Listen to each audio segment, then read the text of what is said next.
మిత్రులందరికీ నమస్కారం.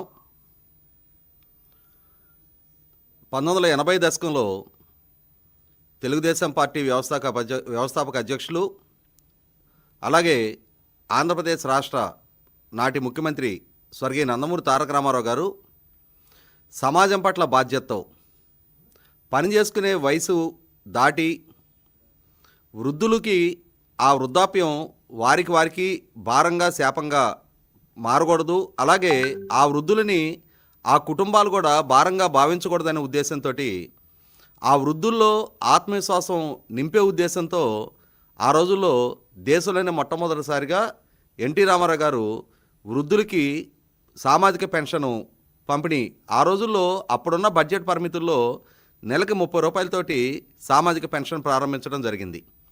ఇదే క్రమంలో సంపాదించే కుటుంబ యజమాని కోల్పోయి ఆ కుటుంబం తమ జీవితం కూడా భారంగా భావిస్తున్న వితంతులకు కూడా వారికి కూడా ఎంతో కొంత తోడ్పాటును అందించాలనే ఉద్దేశంతో వితంతు పెన్షన్ కూడా ఎన్టీ రామారావు గారు ప్రారంభించడం జరిగింది. అలా ప్రారంభించబడిన సామాజిక పెన్షన్లని దశాబ్దాల తరబడి తెలుగుదేశం పార్టీ సమాజం పట్ల అత్యంత బాధ్యతతో ఎప్పుడు ఎన్టీ రామారావు గారు, చంద్రబాబు నాయుడు గారు అధికారంలో ఉన్న దీన్ని ఒక పవిత్ర యజ్ఞంగా భావిస్తూ సమాజం పట్ల తమ బాధ్యతను చాటుకుంటూ వస్తూ ఉన్నారు. ఈ క్రమంలోనే 30 రూపాయలుగా మొదలైన ఈ పెన్షను 1995-2004 మధ్యకాలంలో ఉమ్మడి రాష్ట్ర ముఖ్యమంత్రిగా చంద్రబాబు నాయుడు గారు కొనసాగిన కాలంలో 30 రూపాయల నుంచి 150% పెంపుదల చేసి 75 రూపాయలు పంపిణీ చేయడం జరిగింది. ఆ తర్వాత రోజుల్లో 2004 ఎన్నికలకు ముందు తాను చేసిన వాగ్దానానికి అనుగుణంగా నాటి కాంగ్రెస్ ముఖ్యమంత్రి డాక్టర్ వైఎస్ రాజశేఖర రెడ్డి గారు ఈ 75 రూపాయల పెన్షన్ని 166% పెంచుతూ 200 రూపాయలు వారు పంపిణీ చేశారు. అయితే ఇక్కడ గమనించుకోవాల్సింది ఏంటి అంటే, ఉమ్మడి రాష్ట్ర ముఖ్యమంత్రిగా చంద్రబాబు నాయుడు గారు వారు ప్రారంభించిన అమలు చేసిన ఆర్థిక సంస్కరణల పర్యవసానం బడ్జెట్ పరిమితులు పెరిగిన నేపథ్యంలో రాజశేఖర రెడ్డి గారు కంఫర్ట్గా ఈ 200 రూపాయల పెన్షన్ని అమలు చేయగలిగారు. అదే క్రమంలో దశాబ్ద కాలం పాటు రాష్ట్రాన్ని పరిపాలించిన, అంటే 2004 నుంచి 2014 వరకు రాష్ట్రాన్ని పరిపాలించిన కాంగ్రెస్ పార్టీ ఆ 200 రూపాయల పెన్షనే కొనసాగించారు. ఈ క్రమంలో విభజిత రాష్ట్ర ముఖ్యమంత్రిగా బాధ్యతలు చేపట్టిన చంద్రబాబు నాయుడు గారు బహుశా దేశంలోనే ఏ రాష్ట్రంలోనూ అమలు చేయని విధంగా అప్పటి వరకు 200 రూపాయలుగా ఉన్న పెన్షన్ని ఒక్కసారిగా 400% పెంచుతూ, అంటే ఆ 200కి ఇంకొక 400% అదనంగా పెంచుతూ ఒకే మొత్తంగా 1000 రూపాయలు అమల్లోకి తీసుకురావడం జరిగింది. ఒక రకంగా మాట్లాడితే రాష్ట్ర చరిత్రలో కానీ దేశ చరిత్రలో కానీ ఒక రాష్ట్ర ముఖ్యమంత్రి సామాజిక పెన్షన్ని ఒకే విడతగా ఇంత శాతం పెంపుదల చేసిన నేపథ్యం అప్పటి వరకు లేదు. ఇటువంటి సందర్భంలో ఆ టెన్యూర్లోనే చంద్రబాబు నాయుడు గారి ద్వారా ఒంటరి మహిళలకి, అలాగే ట్రాన్స్జెండర్లకి, డప్పు కళాకారులకి, చేనేత కళాకారులకి, చేనేత కార్మికులకి, కలుగీత కార్మికులకి, కార్మికులకి ఇట్లా చాలా రకాల పెన్షన్లను కూడా అమల్లోకి తీసుకొచ్చారు. ఇదే క్రమంలో అప్పటి వరకు అమల్లో ఉన్న 500 రూపాయల వికలాంగుల పెన్షన్ కూడా వారు 1500 రూపాయలుగా పెంచడం జరిగింది. ఆ తర్వాత అదే టెన్యూర్లో, అంటే 2014-19 మధ్యకాలంలోనే చంద్రబాబు నాయుడు గారి ద్వారానే ఇదే 1000 రూపాయల పెన్షన్ని ఇంకొక 100% పెంపుదల చేస్తూ 2000 రూపాయలు చేశారు. అదే క్రమంలో అప్పటి వరకు అమల్లో ఉన్న 1500 రూపాయల వికలాంగుల పెన్షన్ని 3000 రూపాయలుగా చేయడం జరిగింది. అంటే ఒక టెన్యూర్లో 200 రూపాయలుగా తన పాలన మొదలుపెట్టిన చంద్రబాబు నాయుడు గారు తన టెన్యూర్ ముగిసేటప్పటికి ఆ పెన్షన్ని 2000 రూపాయలు చేయటం అనేది, ఒక రకంగా మాట్లాడుకుంటే 200 రూపాయలకు అదనంగా 1800 రూపాయలు పెంపుదల చేసిన చరిత్ర చంద్రబాబు నాయుడు గారిది, తెలుగుదేశం పార్టీ ప్రభుత్వానిది. ఇటువంటి నేపథ్యంలో 2019 ఎన్నికలకు ముందు నాడు ప్రతిపక్ష నాయకుడిగా పాదయాత్ర చేస్తున్న సందర్భంలో జగన్మోహన్ రెడ్డి గారు ఆ ఎన్నికల్లో తనకు గనక ఒక ఛాన్స్ తోటి అధికారం ఇస్తే తాను తన పాలనా హయాంలో 1000 రూపాయలు పెన్షన్ పెంపుదల చేస్తాను అని చెప్పడం జరిగింది. అంటే 2000 ఉన్న పెన్షన్కి అదనంగా తన పాలనా హయాంలో ఇంకొక 50% పెంపుదల చేస్తాను అని తాను ఎన్నికలకు ముందు వాగ్దానం చేశారు. ప్రజలు కూడా చంద్రబాబు నాయుడు గారిని అనుభవపూర్వకంగా చూసిన మేరకు 200 పెన్షన్ చంద్రబాబు నాయుడు గారు ఒకేసారి 1000 రూపాయలు పెంచిన నేపథ్యం, 1000 రూపాయలు అన్న దాన్ని 2000 రూపాయలు ఒకేసారి పెంచిన నేపథ్యం చూసిన తర్వాత బహుశా జగన్మోహన్ రెడ్డి కూడా తన గనక పాలనాధికారం దక్కితే ఈ 2000 పెన్షన్ని ఒకేసారి 3000 చేస్తాడు అని చెప్పని ఆశించారు. కానీ ఒకసారి పాలకుడిగా పదవి బాధ్యతలు చేపట్టిన జగన్మోహన్ రెడ్డి గారు తాను చేసిన వాగ్దానాన్ని డీవియేట్ చేసి తన పాలనా హయాంలో ప్రతి సంవత్సరం జూలై 8వ తారీఖు రోజున వాళ్ళ నాయన పుట్టినరోజు సందర్భంగా అంటే ఈ 50% పెంపుదలని ఆయన 4 సంవత్సరాల్లో 12.5% పెంచుతాను అని చెప్పని వాగ్దానం చేసి అంటే ప్రజలని ఎన్నికలకు ముందు ప్రజల్లో పెంచిన అంచనాల్ని తప్పుదో పట్టిస్తూ అతను తన వాగ్దానాన్ని కూడా పలచన చేసిన తీరు రాష్ట్ర ప్రజలకు గుర్తుంది.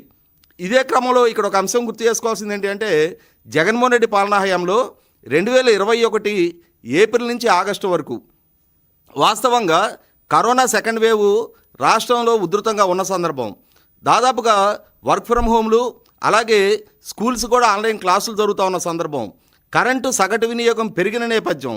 ఇటువంటి పరిస్థితుల్లో ఏప్రిల్ నెల నుంచి జూలై వరకు సగటుగా తీసుకొని ఏ నెలైనా సరే 300 యూనిట్ల కన్నా ఎక్కువగా కరెంటు వినియోగించితే దాన్ని ప్రామాణికంగా తీసుకొని ఆ రోజులో జగన్మోహన్ రెడ్డి పాలనా హయాంలో 7 లక్షల పెన్షన్లని కోత విధించిన నేపథ్యం కూడా ప్రజలకు చాలా స్పష్టంగా గుర్తుంది. అన్నిటికన్నా ముఖ్యంగా 2014-19 మధ్యకాలంలో చంద్రబాబు నాయుడు గారి పాలనా హయాంలో ఒక నెల గనక పెన్షన్ తీసుకోకుంటే 2 నెల పెన్షన్ కూడా తీసుకోవడానికి వెసులుబాటు లబ్ధిదారులకు ఉంది. అదే క్రమంలో ఒకవేళ 2వ నెల కూడా తీసుకోకుండా ఉన్న 3వ నెల కూడా ఆ లబ్ధిదారుడు ఈ గడిచిన 2 నెలల పెన్షన్ కలిపి 3వ నెల పెన్షన్తో పాటు తీసుకునే వెసులుబాటు ఉంది. అటువంటి వెసులుబాటుని నేను వాలంటీర్ వ్యవస్థ ద్వారా సంక్షేమ లబ్ధిదారుల డోర్ దగ్గరికే నేను సంక్షేమాన్ని పంపిస్తున్నాను అని చెప్పని ఆర్భాటపు ప్రచారం చేసుకున్న జగన్మోహన్ రెడ్డి తన పాలనా హయాంలో ఒక నెల పెన్షన్ కనుక తీసుకోకుండా ఉంటే 2వ నెల పెన్షన్ అయితే రద్దు కాదు కానీ మీ మొదటి నెల పెన్షన్ అమౌంట్ రద్దు అవుద్ది అని చెప్పని లబ్ధిదారులని ఇబ్బందులు పాలు చేసిన తీరు. అంటే ఏ నెల పెన్షనో ఆ నెల తీసుకుంటే తప్పితే మరుసటి నెలకి ఆ పెన్షన్ అమౌంట్ క్యారీ ఫార్వర్డ్ అవ్వని విధానాన్ని జగన్మోహన్ రెడ్డి 5 సంవత్సరాల పాలనలో అమలు చేసిన తీరు కూడా లబ్ధిదారులకి చాలా కళ్ళ ముందు కనిపిస్తున్న వాస్తవం. ఇటువంటి నేపథ్యంలో ప్రజలు 2024 ఎన్నికల్లో మళ్ళీ తిరిగి ఎన్డీఏ కూటమిని ఎన్నిక చేసుకోవటం, ఈ ఎంపిక చేసుకున్న నేపథ్యంలో ఎన్నికలకు ముందు ఎన్డీఏ కూటమి తరఫున మేనిఫెస్టోలో పొందుపరిచిన విధంగా చంద్రబాబు నాయుడు గారి ప్రభుత్వం 1000 రూపాయలు పెంపుదల చేస్తామని చెప్పిన వాగ్దానాన్ని కేవలం 19 రోజుల్లో నిలుపుకుంటూ జగన్మోహన్ రెడ్డి ఆ 1000 రూపాయల పెంపుదలకి 5 సంవత్సరాల కాలం తీసుకుంటే అతను 2019 మే 30 ముఖ్యమంత్రిగా పదవి బాధ్యతలు చేపడితే ఈ వాగ్దానాన్ని అమలు చేయడానికి అతనికి 2024 జనవరి నెలకు కానీ ఈ 1000 రూపాయల పెంపుదలని పూర్తి స్థాయిలో అతను అమలు చేయలే. కానీ చంద్రబాబు నాయుడు గారు 2024 జూన్ 12 వారు ముఖ్యమంత్రిగా పదవి బాధ్యతలు చేపడితే వారు ముఖ్యమంత్రిగా పదవి బాధ్యతలు చేపట్టిన 19 రోజుల్లో జూలై 1వ తారీఖు రోజున ఈ వాగ్దానాన్ని చేసిన ఏప్రిల్ నెల నుంచి మొదలుపెట్టి అంటే ఆనాడు జగన్మోహన్ రెడ్డి ప్రభుత్వం అధికారంలో కొనసాగుతూ ఉంది, కోడ్ ఆఫ్ కండక్ట్ అమల్లో ఉంది. అయినా సరే ప్రజలకి ఎన్నికల ముందు చేసిన వాగ్దానాన్ని నిలుపుకుంటూ జూలై 1వ తారీఖు ఇచ్చే 1000 రూపాయల పెంపుదలతో కూడిన 4000కి అదనంగా ఏప్రిల్ మే జూన్ నెలలది కూడా కలుపుకొని ఇంకొక 3000 కలిపి 7000 రూపాయల పెన్షన్ ఇచ్చిన నేపథ్యం ఇవాళ రాష్ట్ర ప్రజలందరూ కూడా గుర్తుంది. ఇక్కడ ఇంకొక అంశం గుర్తు చేసుకోవాల్సింది ఏంటి అంటే చంద్రబాబు నాయుడు గారు ఇవాళ వృద్ధులకి 4000 రూపాయల పెన్షన్ ఇస్తూ వితంతులకు కూడా 4000 రూపాయల పెన్షన్ ఇస్తూ ఇదే సందర్భంలో వికలాంగ పెన్షన్ కూడా అప్పటి వరకు అమల్లో ఉన్న 3000 రూపాయల పెన్షన్ని 6000 రూపాయలు చేయటం. అంటే ఇక్కడ పార్షియల్లీ డిజేబిలిటీ ఉన్న వికలాంగులకి 6000 రూపాయల పెన్షన్ కల్పిస్తూ 85 కన్నా ఎక్కువ పర్సెంట్ అంటే 85 to 100% డిజేబిలిటీ ఉండి బెడ్ రిడెన్ అయి ఉన్న వికలాంగులకి 15000 రూపాయలు పెన్షన్ ఇస్తున్న దేశంలోనే ఏకైక రాష్ట్రం ఆంధ్రప్రదేశ్ రాష్ట్రం.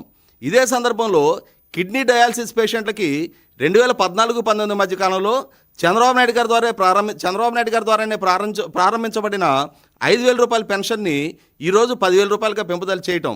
అంటే ఒక రకంగా చూసుకుంటే ఇవాళ దేశంలోనే ప్రతి నెల 2700 కోట్ల రూపాయలు పెన్షన్ల కోసం ఖర్చు పెడుతున్న ఏకైక రాష్ట్రం ఆంధ్రప్రదేశ్ రాష్ట్రంగా ఇవాళ ఆంధ్రప్రదేశ్ రాష్ట్రం దేశ చరిత్రలోనే ఒక రికార్డు పెన్షన్ పంపిణీ చేస్తున్నది అనేది వాస్తవం. ఇవాళ ఆంధ్రప్రదేశ్ రాష్ట్రంలోని 5 కోట్ల మంది ప్రజల్లో సుమారుగా 62 లక్షల మంది ప్రజలు ఇవాళ రాష్ట్ర ప్రభుత్వం ద్వారా అందించుతున్న 21 రకాల పెన్షన్లలో ఏదో ఒక పెన్షన్ నుంచి లబ్ధి పొందుతూ ఉన్నారు.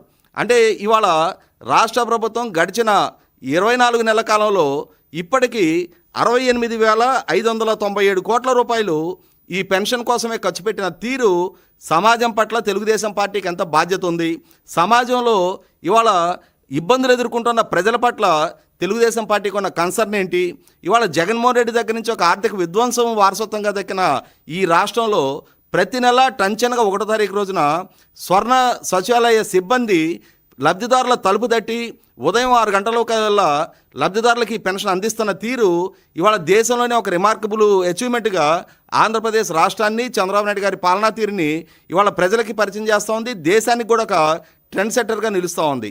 ఇటువంటి సందర్భంలో ఇంకా కొందరు గడిచిన 2 సంవత్సరాల కాలంలో ఇంకా కొందరు వితంతు పెన్షన్ లబ్ధిదారులు ప్రభుత్వం నుంచి ఎదురు చూస్తున్నది వాస్తవం. అదే సందర్భంలో 60 సంవత్సరాలు నిండిన వృద్ధులు కూడా ఎప్పుడు కొత్త పెన్షన్లు దక్కుతాయా అని చెప్పని కూడా ఎదురు చూస్తున్నది వాస్తవం.